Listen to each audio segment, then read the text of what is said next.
Obviously, a lot of excitement. You guys are probably going to be a top five preseason team. What's it been like at practice? Can you feel the excitement? Well, definitely. The great thing about practice is it's really competitive, and at the end of the day, you're going to practice a lot more than you play games. So if you have competitive practices, everybody gets better because of the high character and the great teammates and the player leadership. I mean, it's fun as a coach to go to practice every day. They bring a great energy about them, and they want to get better. They want to compete. If you try to take it easy, you get embarrassed. So it makes it for a fun time for us coaches. Is there a sense of unfinished business from last year? Well, I would think not only our team, but a lot of teams out there would have that same sense. I can tell you one thing that is a little different is probably something that you never thought about in the past is every coach's biggest anxiety moment of the week is always or times of the week or when they get the COVID test results back, because if they're good, you get to keep practicing, and if they're not, you don't. So I think the players themselves also take it as it's a blessing every day to be in the gym and have an opportunity to compete and do what they love to do. And you never know if that's going to be something that you're able to do the following day, depending on COVID stuff. Has the testing been pretty good for y'all? Have y'all had some continuity? Yeah, so far it's been really good. I'm thankful that we don't go as high up in the nostril anymore personally. So, but I think guys have done a great job, and we really have you can do everything right and still get COVID, but I think we have a really good group of ours maturity level of players that tend to do the right thing. And I mean, most of them, if they're not in the gym, they're at their apartments, they're in class, but they're staying away from people and socially distancing, wearing their mask, doing the right thing. Great. Thanks, Scott. Thank you, John. Next question from Matt Roberts with KWKT TV in Waco. Hey, Coach, good to see you. Good to see you, sir. Yeah, you talked a little bit about it there, but last year was just so much fun, and you guys seemed to be climbing all year long, and then it kind of just stopped. Every year there's finality, whether you're disappointed or you have a great season. Have you kind of come to grips with that? Have you closed the book on that at all, or is it still kind of driving you today? No, well, honestly, normally with a finality, I mean, it takes 24, 48 hours. It took a lot longer for this one to sink in from the standpoint, just didn't seem possible because it's still March time and basketball's done.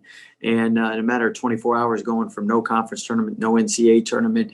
And even though our players were great, I mean, they wanted to focus on the positives and all that was accomplished, the 23-game win streak, the 5 weeks ranked #1. Still, when you're home in March and there's no basketball on, it's different. And I think it took a little longer for me personally. Young people always move on from things a lot quicker. Wins, losses, they tend to refocus. And us coaches, sometimes them losses stay with us a little bit longer. And same thing, I think, with the season, it probably took a little longer for us to realize it's over. At the same time, best winning percentage in school's history and in a tremendous year. Thanks, Coach. Next question from Nick Canizales with KCEN TV in Waco. Coach, what's going on? Looking good. Hey. What's up with you, Hollywood? I like watching your commercials. I need to dye my hair this week. I'm getting too much gray. Hey, listen, your team is loaded from top to bottom. You have experience. You got some young guys, but your depth. How excited are you about your bench this year? And injuries do happen, but you're confident enough that these guys can step up and fill in a role and give you plenty of minutes throughout the season. Well, I think this year depth is at a premium, especially because everyone's going to have injuries, like you stated. But with COVID and the possibility of missing people during the year, you definitely have to have depth. The other thing is you backed up season, so you're putting yourselves in positions now where several times during the year you might be playing back-to-back games or quick turnarounds, which means teams with depth, that's something that does benefit you as well. So definitely want to have depth this year. You want to have experience as well, because without the summertime, for people that are new to the program, it's going to be tougher for them to just adjust with all the adjustments, offense, defense, strength and conditioning program, your workout routines, and teams that are older with the experience of people already in your program definitely should help you in the beginning of the year for sure. Next question from Paul Catalina with Sikkim 365. Hey, Coach, you mentioned that there's finality to last year, but is there at least a little bit of sense, since you've got so many people coming back, especially, 4 of your top 5 players and really like 6 of your top 8 played a lot last year, that this is maybe even a continuation of unfinished business that you didn't get to kind of show the world what you can do? Well, it definitely does make it easier going into this year. Knowing as a coach, you always want to see your players reach their goals and dreams. And still, it was tough for O and Devontae and Freddie not getting a chance to do that. We have, as you said, a lot of people coming back still, which makes it something of at least we get another swing at this, where some programs out there, when you lose half your team or 3 or 4 of your key starters, it is a different situation. With us, definitely going to miss the guys that are gone, but we return enough that I know they're excited to finish what we all started last year.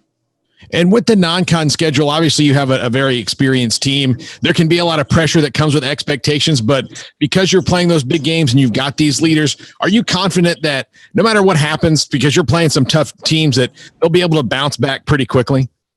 Well, definitely we wouldn't have made the schedule unless we thought our team had the potential to handle that, because whenever you play, I know at one point Indy Cats I thought had Illinois, Villanova, Gonzaga, Baylor as number 1 seeds, and there's a chance, depending on who actually we play in the tournament and who Jimmy V finalizes and selects. But there's a chance we play 3 out of those 5 in the first 5 games. So all the number 1 seeds would compete. And again, we want to challenge our players, because last year they did a great job, and I know we had a lot of tier 1 wins, second most behind Kansas, and our guys want to play against the best. They want to see where they stack up, and at the same time we want to see how we have to get better and where we need to improve.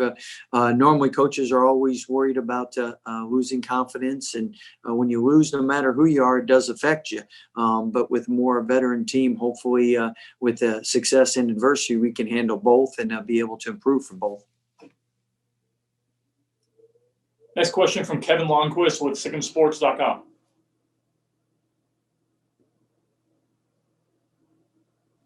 Okay, sorry about that.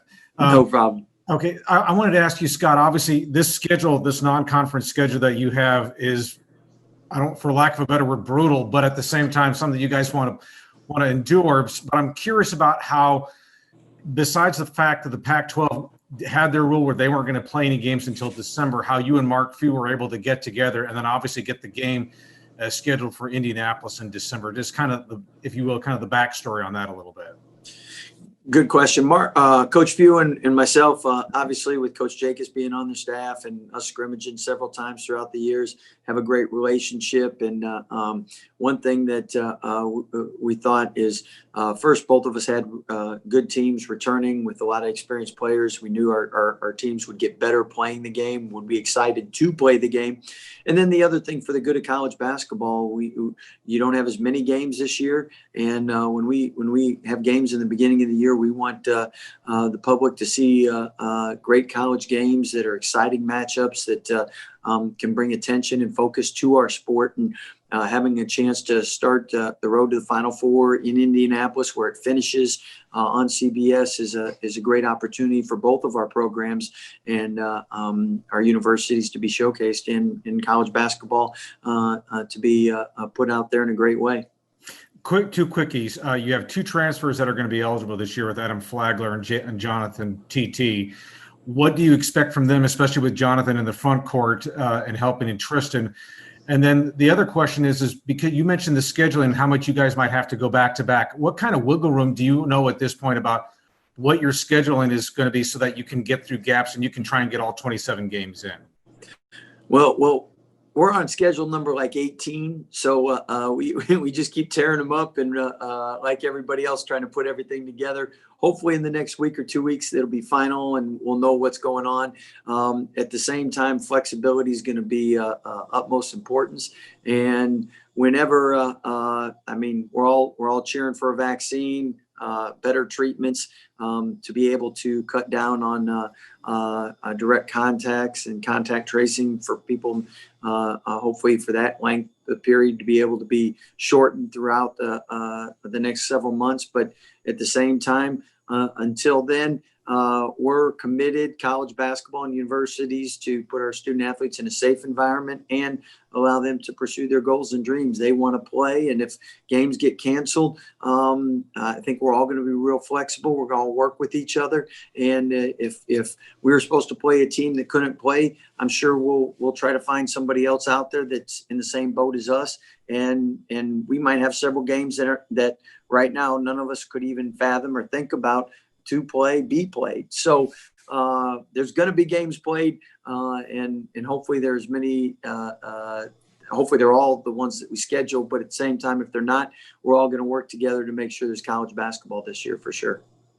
And then on JTT and the Flagler, just what do you expect out of them, especially with Jonathan helping Tristan in the front court? Yeah. So what's great about both of those guys? Great student athletes, high character, great work ethics. Last year, they got us a lot better in practice, and they themselves improved a lot in practice.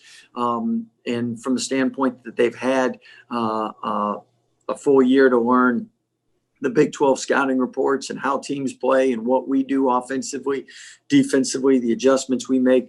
Hopefully they're able to contribute in a big way from the start of the season. And we expect a lot out of them this year, and I know they do for themselves as well. Thank you. Next question from DJ Ramirez with the Baylor Lariat. Hey, Coach, it's good to see you. Good to see you.